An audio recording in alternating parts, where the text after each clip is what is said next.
Hello, everyone. Welcome. As you're joining, go over to the chat and chat to everyone and tell us where you are joining us from. And if you have young people with you in the classroom or the library, tell us how old they are, tell us how many are watching, so we can get a sense of how many students we have with us.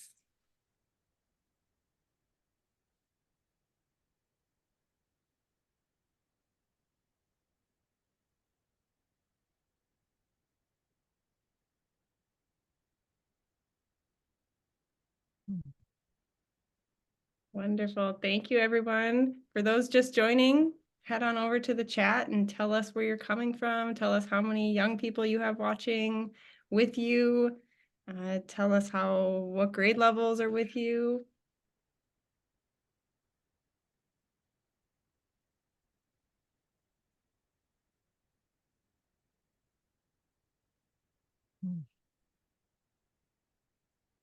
Going so fast, you can't even read it. It's exciting.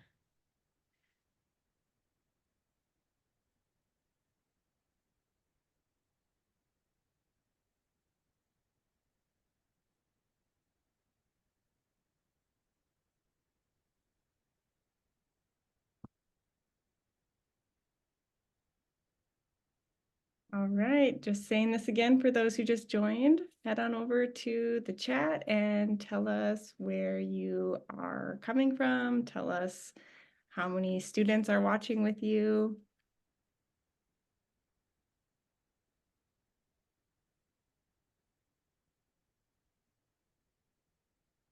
We're very excited to see people joining from all over the country. Everywhere. It's so fantastic.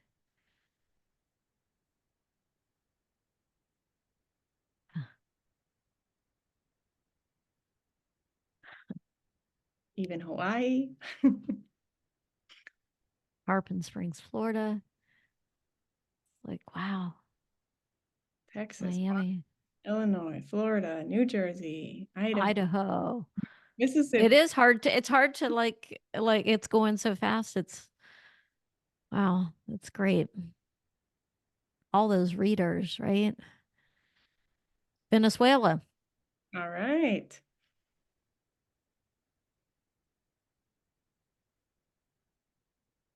Bronx. Iowa, Rhode Island, Bulgaria. Oh,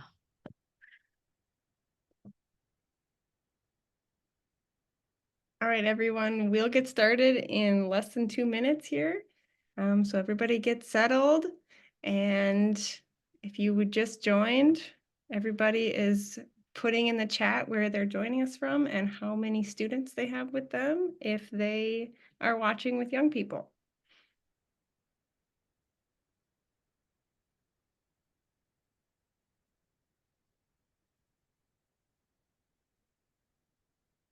huh.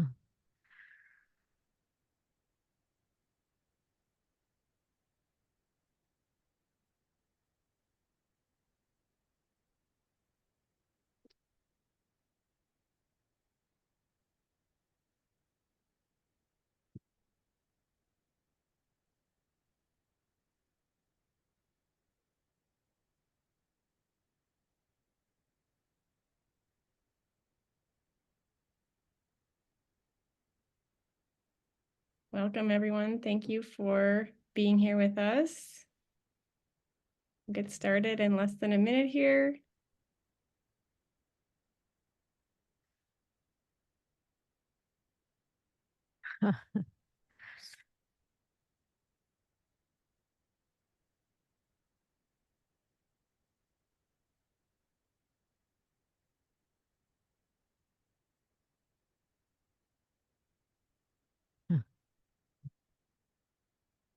All right, let's go. My name is Kaya Heisey. I am from Mackin.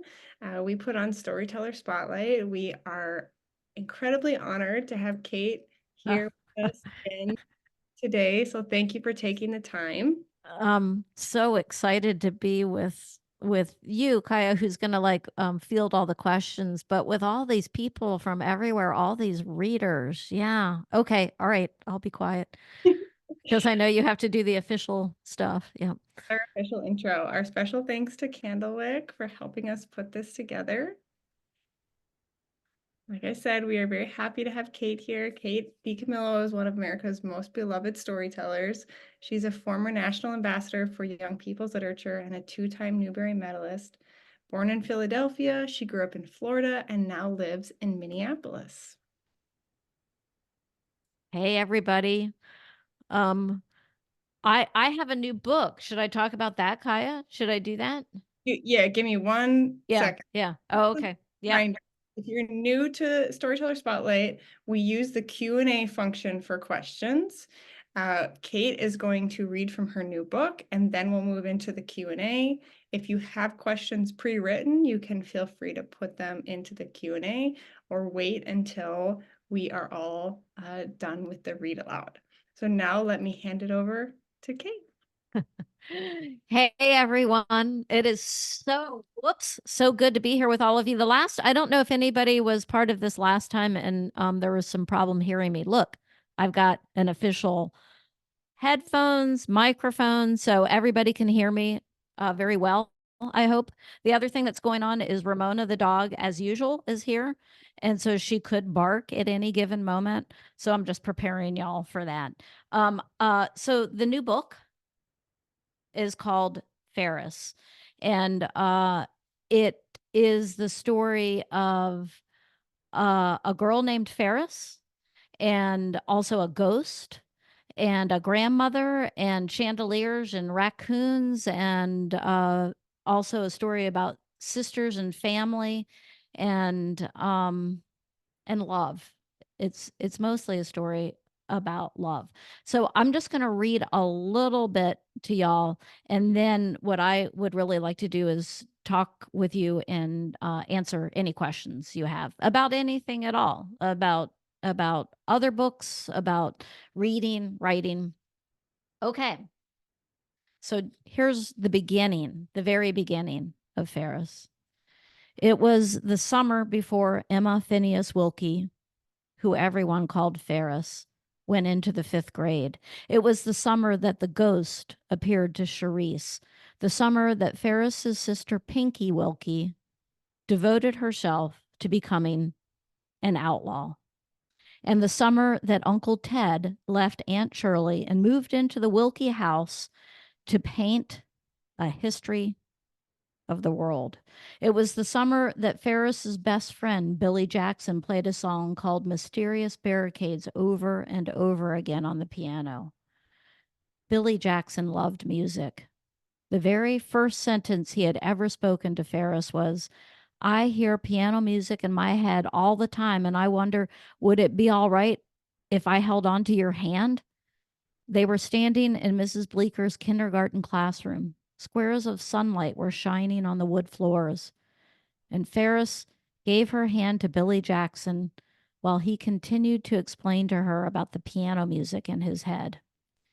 Billy's hand was sweating. His glasses were attached to his head with a strap, and Ferris knew almost immediately from that very first moment that she didn't want to ever lose hold of Billy Jackson.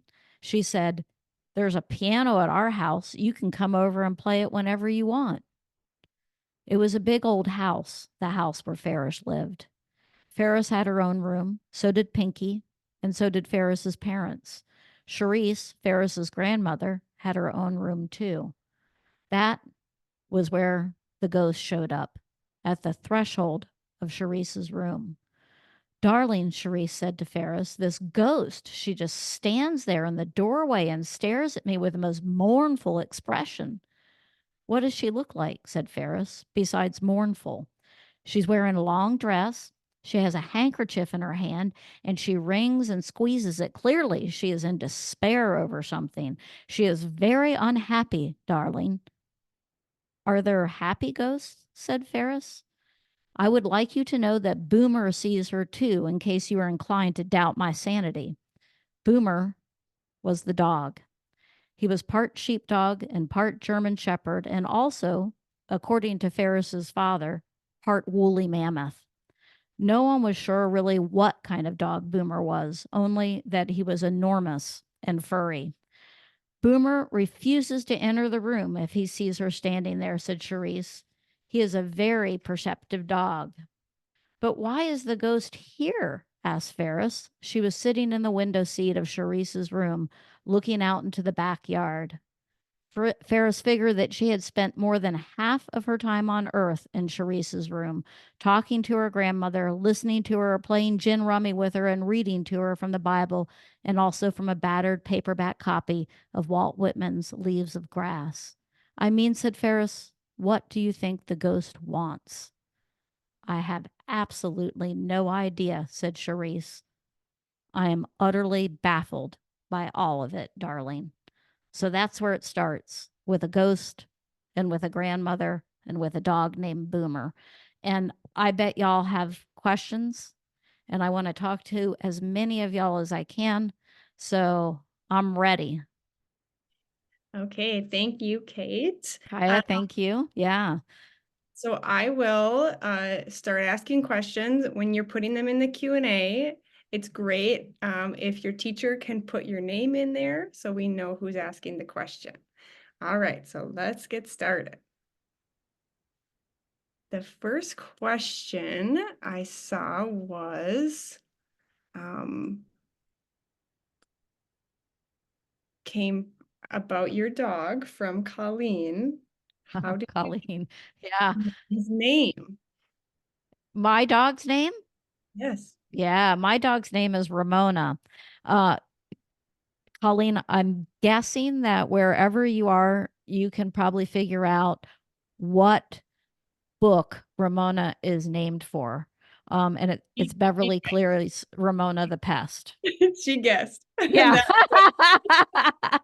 Yeah. Yep, she knew.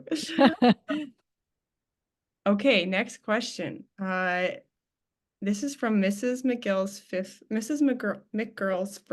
fifth grade class. This morning we heard from author Nick Bruel, who told us that he comes up with a title before he writes the story. At what point do you usually know your titles? That's a great question. So Nick said that he knew the title before he knew the story, huh? For me, it's almost always the reverse, although it's a very interesting time for y'all to ask that question because I have here with me my notebook, which I always have with me. And when I was waiting to do this with y'all, I just wrote down in that notebook a title that I don't know the story of. So I don't know if I'll be able to turn it into a story, but usually it goes the other way. Usually the story comes first and then I find the title. So it's a great question. Rosie in fifth grade asked, if you could be any character, who would you be? If I could be Rosie, I wonder if you mean in one of my books or in any book ever. I'll answer it both ways. So if I could be a character in any book ever, wow, maybe I would want to be, I think I'd make a really good bear. So I would be Paddington.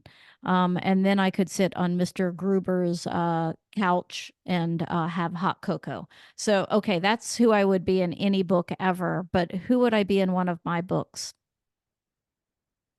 Maybe Opal, um, just because I understand her really well. Lucy asks, what inspired you to write Ferris?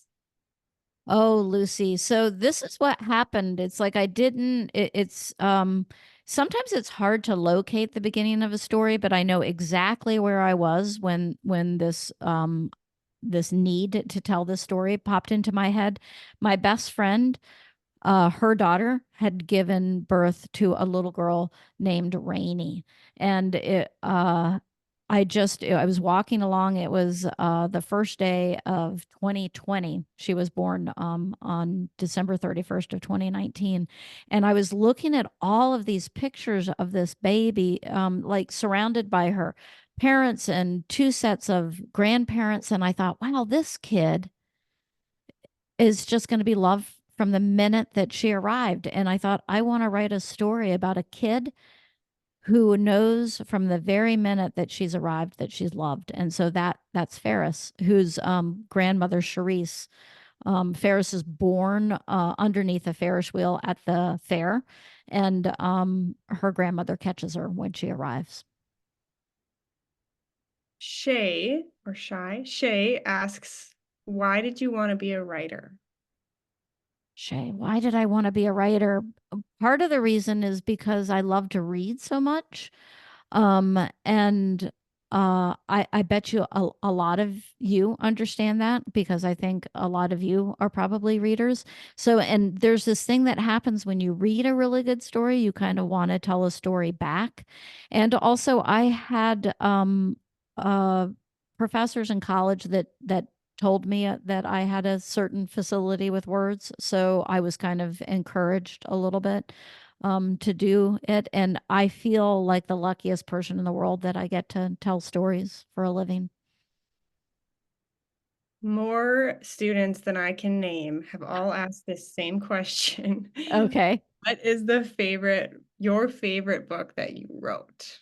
My favorite book that I wrote, and I hate to disappoint all of y'all by saying I can't do it. I cannot pick a favorite of my books, because um, the books, they feel like my kids to me, in that, you love them all equally but differently. And so it's just impossible to pick a favorite. I can't do it. And if you asked your parents to pick their favorite kid, and if you have brothers and sisters, you'll see the kind of panic look on their face that you see on my face right now. It just makes you nervous to think about picking a favorite. Bryn from Mohawk asks, is being an author hard? Oh, Bren, you know what? I would like to say, because it's like I said earlier, I feel really lucky to get to do this, but that doesn't mean that it's easy. So yeah, it is hard. It's hard because I don't always know what I'm doing. Uh, it's hard because there's no one that's gonna. There's no time clock where you have to. Somebody's making you clock in and clock out. You have to make yourself do the work, and you also always have to do the work, not knowing if it's really any good or not. And then, back to the books, like kids, you send your kid out into the world and hope that people like um, the book, people like the same way people like your kid when your kid goes out into the world. So it's just like it is a difficult job in that you never know if you're doing it exactly right, but it's a wonderful job in that there are moments when I can connect with readers over a story that are just really profound and magical to me. And doing something like this is one of those things. There are just so many readers, and I'm so grateful for all of y'all. Felicity asks, how did you come up with the phrase holy bagumba? Felicity, I say it holy bagumba, but you can say it any way you want because I just made it up. And this is the funny thing about that. A really good friend of mine, um, I thought her mother used to say that. I remember her mother saying that, and I said to this friend, "Hey, I put what your mom said in the book," and she's like, "I don't remember my mother ever saying that." So it's just I made it up, and I still say it to myself a lot. Holy bagumba, yeah. Nora asks, how long did it take you to write Ferris? How long did it take to write Ferris? Um, it was probably for me to do my part of it, which is writing. I usually with a novel, I usually rewrite it from beginning to end. Um, 5 or 6 times, and then I will turn it into my agent, and they turn it into the publisher, and then it gets rewritten again with my editor a couple more times. So that whole process of me writing it and rewriting it and then rewriting it with my editor takes about a year and a half. And then the rest of the time goes into it, the pages getting designed and the cover being designed and all of that. And that takes some time too.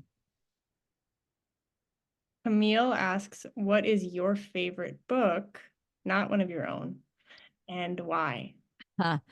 Camille, I can't, not only can I not pick the favorite book of mine that I've written, I can't pick just one favorite book of all the books, because it's like I said, I'm somebody who loves to read. I was that way as a kid. I'm that way as an adult. And I don't know if you all find this, but sometimes you need a different book at a different time. So there are so many books that I love at different points in my life. I can tell you that in my top, boy, if I could maybe nail it down to like top 20, but in that top 20 is E.B. White's Charlotte's Web, which I bet how many of y'all have read. I am not in the chat right now, so I can't see, but that is one of my all-time favorite books, and I reread it every year. Ephraim asks, do you believe in ghosts?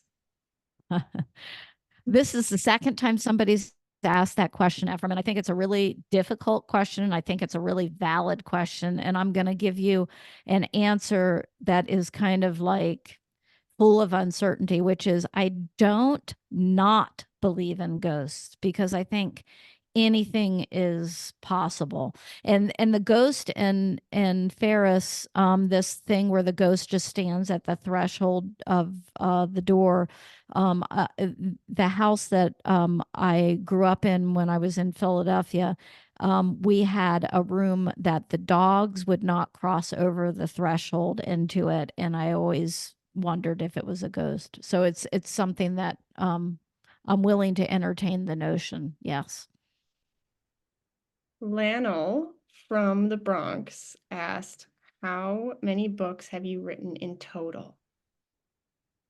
Oh boy, I think it might be 34.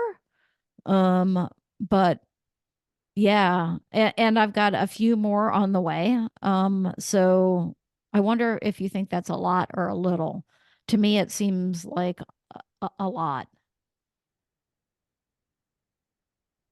Avery from Minnesota asked, what are your goals as an author? Oh, what a good question, Avery. I wonder where in Minnesota you are, because that's where I am too, in Minnesota. Plymouth. Where? Plymouth. Plymouth. Okay, not far from me at all. So, Avery, my goals as a writer, I'm looking off to the side a little bit because I keep those in my notebook too.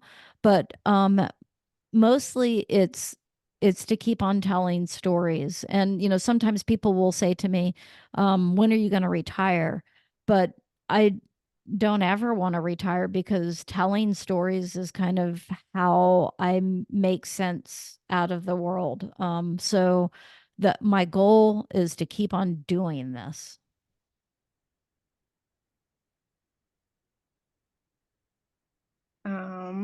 Gina asks if you have any tips for a young writer. Gina, I do have tips for a young writer, and I have tips for a middle-aged writer, and I have tips for old writers. So it's the same tips for everybody. One is read as much as you can. And if you're not thrilled to get that assignment, you probably don't want to be a writer. So read as much as you can. And then you have to figure out a way to do the work of writing. You have to make some kind of deal with yourself that you're going to do it. For me, the deal that I made with myself was that I was going to do 2 pages a day, no matter what. And you don't have to do that. But you do have to figure out a way to sit down and do the work. And then you have to be willing to rewrite because it's not going to come out right the first time. So read, write, rewrite, and keep a notebook. Always have a notebook with you. The notebook to me is a reminder that to pay attention to everything, to keep everything open, my eyes and my ears and my heart and my brain. And also the last piece of advice about writing I have is don't give up. I have sat in a lot of writing workshops where the person to the left or the right of me was much more talented than I am, but I I could make myself persistent. So and that's who the race goes to, the persistent. Natalie from California asks, are your books based on true events? Natalie, they are based on emotionally true events, but everything that is in them is made up. So it's just like they tell the emotional truth, but which is, like if you just think about because of Winn-Dixie, it's just like that's all made up, but I know what it's like to have a missing parent. I know what it's like to move to a new town and have to make friends. I know what it's like to have a fantastic dog to stand at your side and make things easier. So that emotional truth goes into the fictitious story. Clayton from Miss Valma's third grade class wants to know what your favorite part of the Tale of Despereaux is. Clayton, that's a good question. I'm going to give it serious consideration. I love the end when they're all together at the banquet. And it makes me happy because it seemed impossible, but yet they were all there together.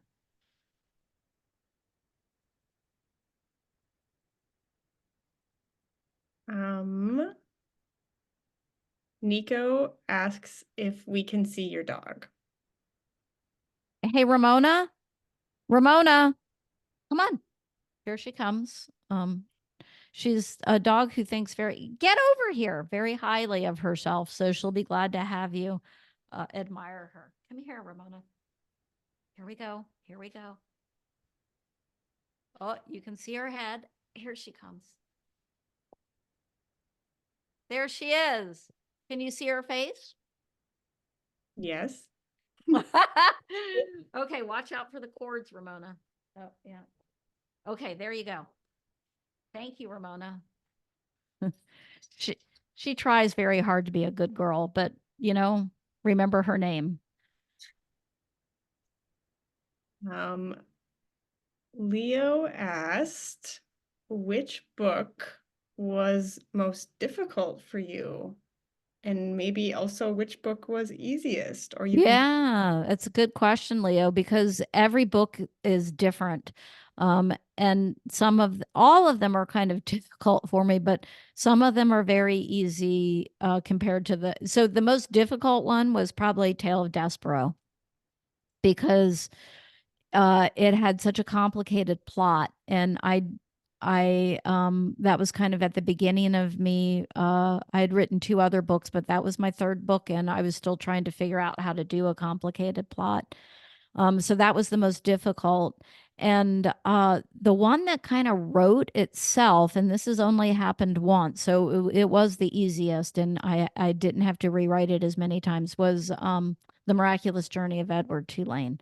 That one was just a story that um, it was a gift, and I knew that as it was happening. It's like, oh boy, it just kind of told me. Mrs. Melhoff's fifth grade class in North Mankato Oh, want to know about the illustrators for your covers. How does that happen? And yeah. It's a really good question because if it's illustrated inside or, just with the art on the outside, people always kind of think the same thing, I think, which is that I'm sitting side by side with the illustrator and we're working together to make an illustrated book, or that I'm talking to them when they're doing the cover, and I'm not. So the publisher will choose somebody that they think is right to do the art. And I have what's called rights of refusal, which means that I can say absolutely not that. But I have learned to trust Candlewick and their eye for how to design a book. And so what happens is the artist will do the art, and I will see the work as they approach finished art, and then I get to weigh in. And it's like really, really exciting to watch somebody. When I write, I can see it all in my head. So then when somebody else comes along and paints it, it's always this shock of seeing it in a different way, which is it's every once in a while it has happened that what I see when I write, that person has painted it. That happened with Edward Tulane, Bagram Ibatuin, who did the art there. He painted exactly what I was seeing as I wrote. And so it was an unnerving and wonderful experience. Good question. Ethan asked about how you feel about the movies that have been made. Yeah, Ethan, it's a good question to come on the tail of the illustrator question, because in many ways it's the same kind of thing. It's just like most of us. So I said I see it as I'm writing it. And most of us, when we're reading a book, it's about 70% of us, not everybody, but 70% of us watch um, the book as we're reading it unfold in our heads, kind of like a movie. We see it. And so when somebody takes a story that you've written and turns it into a movie, they're making it into the movie that they saw when they were reading it. And so it's always different, and it's also a different art form, so it has to be different. But it's also a real gift when it happens, when somebody makes a movie, because movies bring so many people to the book, and it's a way to find your way to the book, and also a way to like experience the story in a different way. So I'm always happy when Hollywood asks if they can turn something into a movie. Bronte asks, why do so many of your books involve dogs? Yeah, I started off with a dog, right? Winn-Dixie was the first dog. And and now how many books later, I've got Boomer, who is another bit. I love dogs so much, and I know the huge comfort that dogs can bring to you in person, and they can do that in a book too. It's kind of like they're just a comforting presence. Cesar asks, how old were you when you wrote your first book? How old was I when I wrote my first book? I'm going to do some math. Uh, I'm almost 60 now, and it came out in 24 years ago. So I was 36 when my first book was published, and so about 33 when I wrote it. Yeah. I'm sweating from doing the math. Hudson asks, what would you consider your most famous book? Oh boy. I think it's probably it it might be a three-way tie between Because of Winn-Dixie, Tale of Despero, and Miraculous Journey of Edward Tulane. Um, but I'm not sure which one of those is the most popular.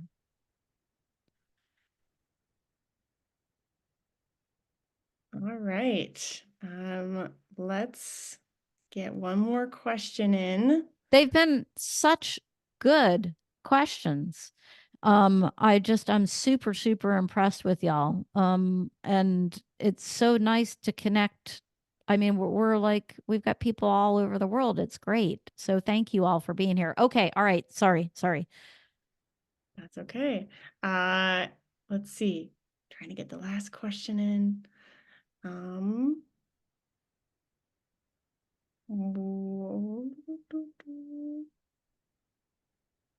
What lots of students asked if you are inspired to make your characters based on people that you know in your own life. You know what? It's like, I'm not, but all the attention that I pay by staring at people is like studying humanity in general. So while a particular person has never gone into a book, everything that I get from paying attention to people goes into a book in lots of different character ways. So it's more diffuse than that. It's more just studying kind of humanity that gives birth to the characters. Okay, everyone, you had so many awesome questions. It is so true. I couldn't ask more of them, but thank you to all of the students for putting in your questions. They were phenomenal. I'm going to send them all over to Kate, and including all the things you put in the chat so that she has everything. Now is a great time to have your teacher go over to the chat and say thank you to Kate. Oh, Or I anything. say thank you to y'all. Yeah. And Kai, you did a great job. Yes. It's hard to read all those questions, I though. know. All right, just for all the teachers in the room, next month, April 11th, we have Gordon Corman. So go to mackin.com and find that and sign up if that's appropriate for your students. And then thank you so much, Kate, for being here with us. It was so fun, as it has been the last 2 times we've done it. And I is super, super loved it. It's such an honor. It truly is to be with all of y'all. Yeah. And you did a great job. you did a great job. I'm not answering the questions. You are. All right, everyone. Have a wonderful rest of your day. Thank you, everybody. Thank you. you. Bye. Here. Bye. Bye.